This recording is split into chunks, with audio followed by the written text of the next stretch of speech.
कृष्ण, ये नाम सुनते ही मन में क्या आता है? एक पहेली है ना।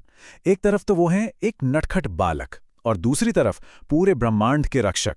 तो आज चलिए मिलकर उनके इसी रहस्य को थोड़ा समझने की कोशिश करते हैं कि आखिर एक ही इंसान में इतने सारे रंग कैसे हो सकते हैं। हाँ, यही तो सवाल है। आखिर ये मुमकिन कैसे है? सोचिए, एक तरफ तो वो माखन चुरा रहे हैं और ठीक दूसरी तरफ अपने छोटे से मुंह में पूरा का पूरा ब्रह्मांड दिखा देते हैं। तो चलिए, आज कृष्ण की इसी अनोखी पहेली की एक एक परत को खोल कर देखते हैं। जरा इन रूपों को देखिए। एक तरफ वो भोला भाला बच्चा जो अपनी माँ से कहता है, मैया मोरी मैं नहीं माखन खायो, और फिर वही बच्चा अपने मुंह में पूरी कायनात दिखा देता है। एक पल में वो जहरीले कालिया नाग के फन पर नाच रहे हैं और अगले ही पल अपनी बांसुरी की धुन पर सारी दुनिया को नचा रहे हैं। सच कहूं तो यही विरोधाभास, यही कॉन्ट्रास्ट तो कृष्ण की असली पहचान है। तो अपनी कहानी की शुरुआत करते हैं ब्रज की गलियों से, वो जगह जहां कृष्ण का जादू हर कोने में, हर कण में बसा हुआ है। और इस जादू का जो केंद्र है ना, वो है उनकी वो मन मोह लेने वाली बांसुरी। बस एक पल के लिए सोचकर देखिए, जब कृष्ण अपनी बांसुरी होठों से लगाते होंगे तो उसकी मिठास कैसे चारों तरफ फैल जाती होगी। ये कोई आम संगीत नहीं था, नहीं, ये तो एक ऐसा जादू था जो पूरे के पूरे माहौल को ही बदल कर रख देता था।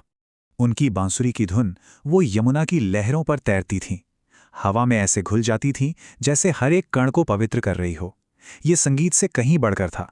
ये एक दिव्य ऊर्जा थी, एक डिवाइन एनर्जी जो हर चीज को बदल देती थी।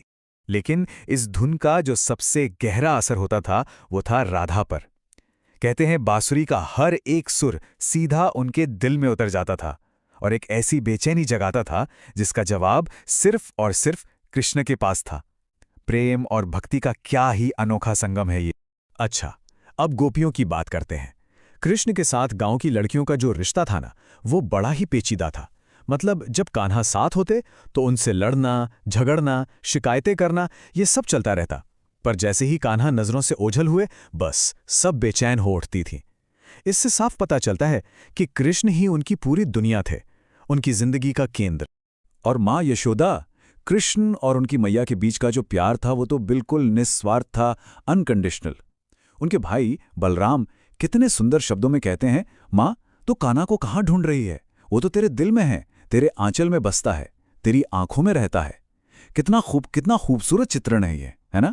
पर देखिए, कृष्ण की शरारतें सिर्फ माखन चुराने तक ही सीमित नहीं थीं। अब कहानी एक बहुत ही दिलचस्प मोड़ लेने वाली है। अब हम देखेंगे कि कैसे उनकी एक छोटी सी नटखट सी हरकत मथुरा के जालिम राजा के खिलाफ एक बहुत बड़े विद्रोह की पहली चिंगारी बन जाती है।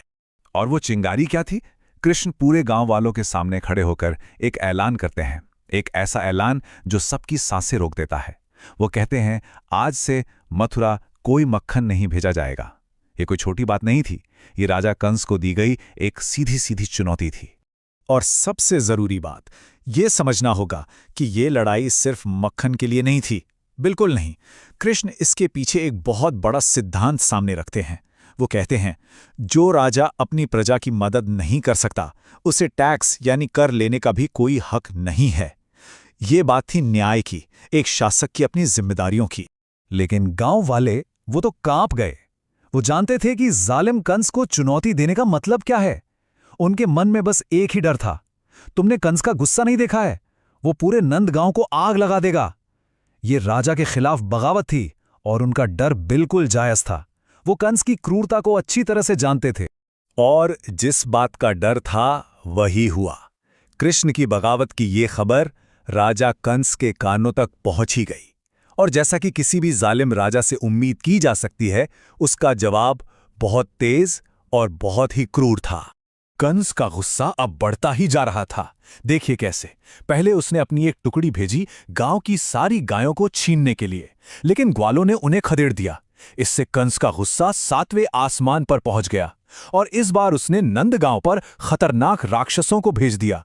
और जब वो भी नाकाम हुए तो उसने आखिरी हुक्म सुनाया, गांव को जलाकर राख कर दो। हाँ, गांव को मिटा दो, इसे राख में बदल दो। कंस का ये आखिरी हुक्म उसकी क्रूरता की सारी हदें पार कर गया था। उसका मकसद अब सिर्फ सजा देना नहीं था, वो तो पूरा विनाश चाहता था। और यहीं से आखिरी टकराव की जमीन तैयार होती है। और जब आतंक और डर अपनी सबसे ऊंची सीमा पर पहुंच जाता है, तब सामने आते हैं दो भाई, कृष्ण और बलराम। अब वो कोई शरारती बच्चे नहीं थे, नहीं, अब वो अपने गांव के रक्षक थे, जो बुराई से दो दो हाथ करने के लिए पूरी तैयार थे। नंदगांव में उस वक्त चारों तरफ बस हाहाकार मचा हुआ था। दो खतरनाक राक्षस पूरे गांव को जला रहे थे। लोग अपनी जान बचाने के लिए इधर उधर भाग रहे थे। हर तरफ सिर्फ तबाही और अफरा तफरी का मंजर था। और फिर उसी तबाही के बीच कृष्ण उन राक्षसों के सामने आकर खड़े हो जाते हैं। और उनकी आंखों में अब वो नटखटपन, वो शरारत नहीं थी। उनकी आंखों में थी एक दिव्य ज्वाला, एक ऐसी आग जो हर पाप को जलाकर खाक करने के लिए तैयार थी।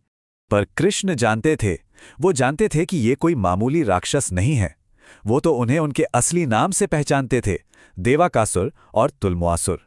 और ये नाम असल में हम सबके अंदर छिपे दो सबसे बड़े दुश्मनों के प्रतीक हैं। हाँ, अहंकार और अभिमान, ईगो एंड प्राइड। और जैसे ही ये बात सामने आती है, ये लड़ाई सिर्फ एक लड़ाई नहीं रह जाती। ये एक गांव को बचाने से कहीं ज्यादा बड़ी हो जाती है। ये कहानी बन जाती है बुराई पर अच्छाई की जीत की। और आखिर में जीत होती है धर्म की। अहंकार और अभिमान दोनों ही कृष्ण के सामने एक पल भी टिक नहीं पाते। उनका संहार हो जाता है। और ये सिर्फ नंदगांव की जीत नहीं थी, ये इस बात का सबूत था कि जब अच्छाई अपने असली रूप में खड़ी होती है, तो बड़ी से बड़ी बुराई को भी उसके सामने झुकना ही पड़ता है। तो घूम फिरकर हम वापस उसी सवाल पर आ गए हैं ना, कि आखिर कृष्ण हैं कौन? एक नटखट माखन चोर या फिर एक दिव्य रक्षक?